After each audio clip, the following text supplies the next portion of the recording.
మనం ఇండెప్త్ లో చాలాసార్లు చెప్పుకున్నాం, పాలకులు అసమర్థులైతే స్వార్థపూరితంగా వ్యవహరిస్తే ఆ దేశ ప్రజలకు శాపంగా మారుతుంది. ప్రపంచంలోని చాలా దేశాల్లో అది ఎన్నోసార్లు రుజువైంది. తాజాగా శ్రీలంక కూడా అదే బాటలో ప్రయాణిస్తోంది. ప్రభుత్వ అనాలోచిత నిర్ణయాల కారణంగా ఆ ద్వీపకల్ప దేశం పీకల్లోతో అప్పుల్లో కూరుకుపోయింది. అవసరం లేకపోయినా చైనా వలలో చిక్కి భారీ ప్రాజెక్టుల నిర్మాణాలతో అప్పుల పాలైంది.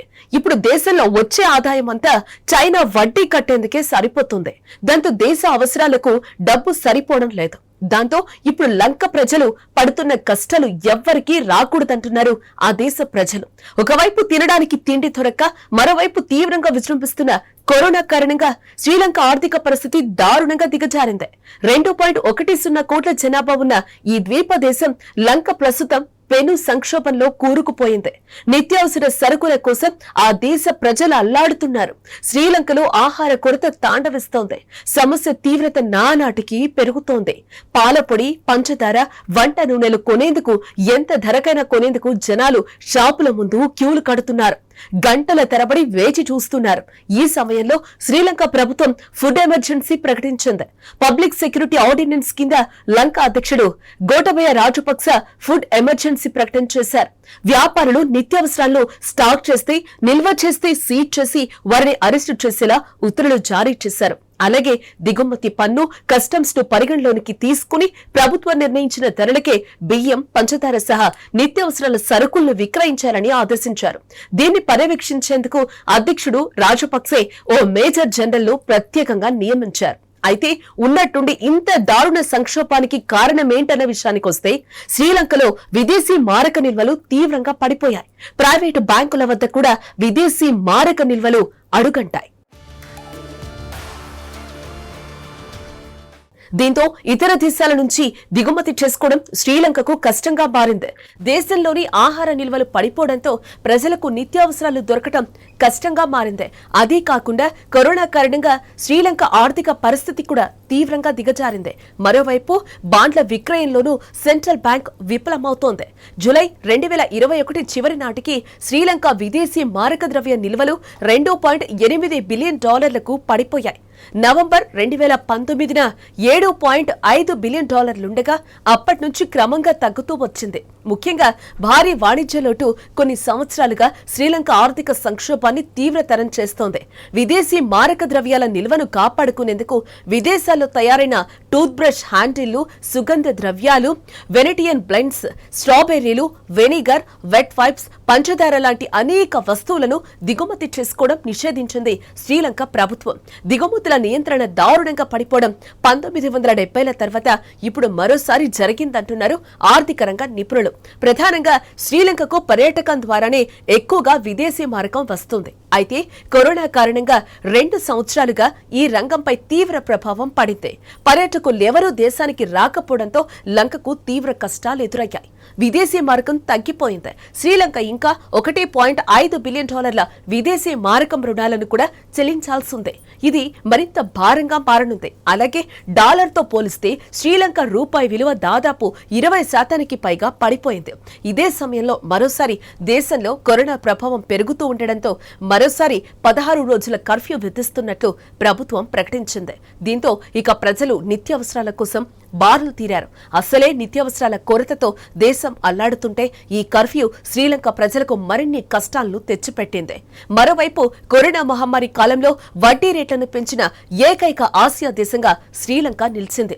ట్రెజరీ బిల్ వేలంలో విఫలమయ్యాక ఆ దేశ సెంట్రల్ బోర్డు వడ్డీ రేట్లను 6% పెంచింది. అదే కాకుండా ఆగస్టు నెలలో 29 బిలియన్ శ్రీలంక రూపాయలను ప్రభుత్వం కొత్తగా ప్రింట్ చేసింది. స్టాట్యుటరీ నిల్వ శాతాన్ని కూడా 2 నుంచి 4% పెంచింది.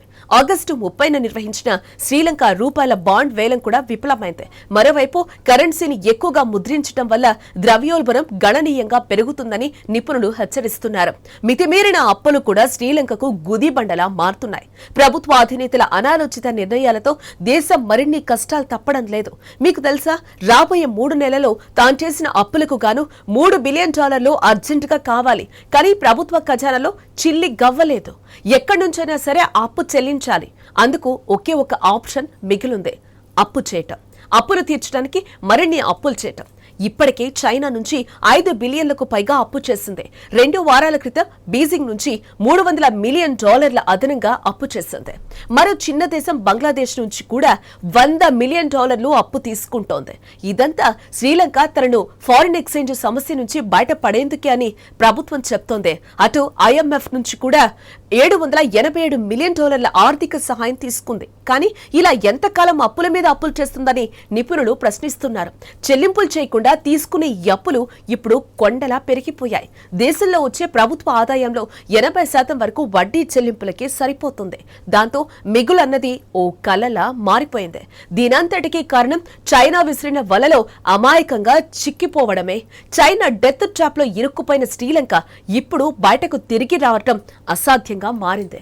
మోసపూరిత రుణ విధానాలతో శ్రీలంకలో అడుగుపెట్టిన చైనా నెమ్మదిగా అక్కడ తన ప్రాభవాన్ని పెంచుకుంటోంది.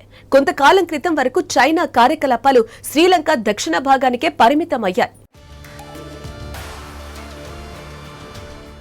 శ్రీలంక ప్రస్తుత అధ్యక్షుడు గోతబయ రాజపక్స ప్రభుత్వ కారణంగా శ్రీలంక ఉత్తర దిశలో కూడా చైనాకు పలు ప్రాజెక్టులు అప్పగించేందుకు రంగం సిద్ధమైంది. ఈ ప్రాంతంలో నివసిస్తున్న తమిళుల మనోభావాలను కూడా ప్రభుత్వం పట్టించుకోవడం లేదు. ఫిబ్రవరి నెలలో జాఫ్నా ప్రాంతంలోని 3 చిన్న దీవుల్లో $12 మిలియన్ విలువైన పవన విద్యుత్, సౌర విద్యుత్ ప్రాజెక్టులను చైనాకు చెందిన సైనోసార్ ఎటెచ్విన్ కంపెనీకి కట్టబెట్టాలని శ్రీలంక నిర్ణయించింది. ఈ నిర్ణయాన్ని భారత్ ఖండించింది. ఈ 3 దీవులు తమిళనాడుకు 50 కిలోమీటర్ల దూరంలోనే ఉన్నాయి. ఈ క్రమంలోనే ప్రాజెక్టులు పూర్తి చేయడం కోసం తాము $12 మిలియన్ గ్రాంట్ అందిస్తామని లంక ప్రభుత్వానికి భారత్ ఆఫర్ ఇచ్చినప్పటికీ శ్రీలంక ఖాతరు చేయలేదు. జపాన్తో కలిసి కొలంబో పోర్టులో ఈస్ట్ కంటైనర్ టెర్మినల్ ను అభివృద్ధి చేయడానికి ఒప్పందం చేసుకున్న శ్రీలంక ఈ ఒప్పందం నుంచి అర్థాంతరంగా తప్పుకోవడంపై భారత్ అసంతృప్తిగా ఉంది. అలాగే టింకోమలిలో ఆయిల్ ట్యాంకుల ప్రాజెక్టు విషయంలో కూడా భారత్ అసంతృప్తిగా ఉన్నట్లుగా తెలుస్తోంది. ఏదేమైనా మన దేశానికి చుట్టూ ఉన్న దేశాల్లో చైనా ఇలాంటి డెత్ ట్రాప్లు ఏర్పాటు చేసి వాటిని అప్పులు పాల్చేస్తోంది. తన అంతులేని విస్తరణ విధానాన్ని అనేక మోసపూరిత విధానాలతో అమలు చేస్తోంది. ఈ సందర్భంగా పొరుగు దేశం శ్రీలంకలో చైనా కార్యకలాపాలు వేగంగా విస్తరిస్తున్నాయి. ముఖ్యంగా శ్రీలంక ఉత్తర దిశలో భారత సరిహద్దుకు చేరువుగా చైనా తన పనులు ప్రారంభించింది. భవిష్యత్తులో శ్రీలంక ఎటు తాను చేసిన అప్పులు తీర్చలేదు. దాంతో ఈ ప్రాంతాలను చైనా వ్యూహాత్మక మిలిటరీ స్థావరాలుగా ఉపయోగించుకునే అవకాశం ఉందని కొందరు నిపుణులు హెచ్చరిస్తున్నారు. చైనాకు శ్రీలంక ప్రభుత్వం నుంచి పూర్తి సహకారం లభిస్తూ ఉండడం పట్ల భారత రక్షణ రంగం ఆందోళన వ్యక్తం చేస్తోంది.